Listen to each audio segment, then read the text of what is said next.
Hola Raúl, ¿qué tal? Buenas noches.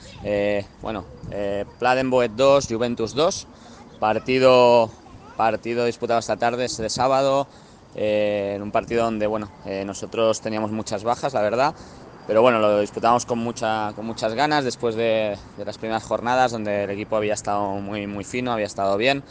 Y bueno, hoy ha sido un partido un poco diferente donde hemos controlado mucho la primera parte, hemos tenido muchísimas ocasiones otra vez, pero bueno, hoy era un día donde hemos estado negados de cada portería.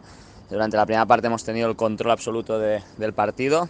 Juventus ha jugado en bloque bajo, intentando buscar contras en velocidad con su delantero, con Max. Y bueno, nosotros hemos intentado tener el control del centro del campo, jugando mucho el balón, buscando las bandas, abriendo en bandas, intentando entrar. Y bueno, ha salido bastante bien, pero bueno, cuando conseguíamos llegar hasta 3 cuartos de campo en esa zona dentro del área, pues hoy no hemos tenido suerte, ¿no? Nuestros delanteros no han tenido el día.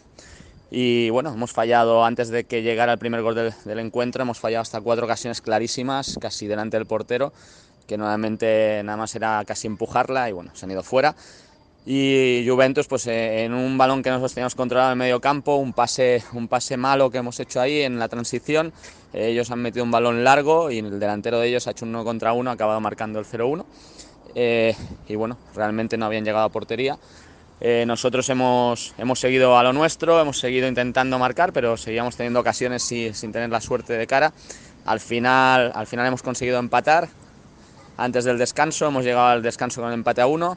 Hemos intentado mantener más o menos el mismo bloque, la misma forma de jugar. La segunda parte Juventus ha salido totalmente ya en bloque bajo, a aguantar el partido, a buscar a su delantero cuando tuvieran algún balón que nos puedan robar.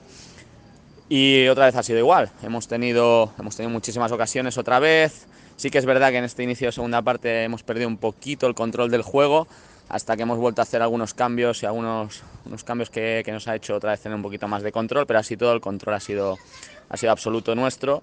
La posesión del encuentro, las ocasiones han sido nuestras. Y otra vez en un despiste, en un balón largo, ellos se encuentran con la segunda ocasión que tienen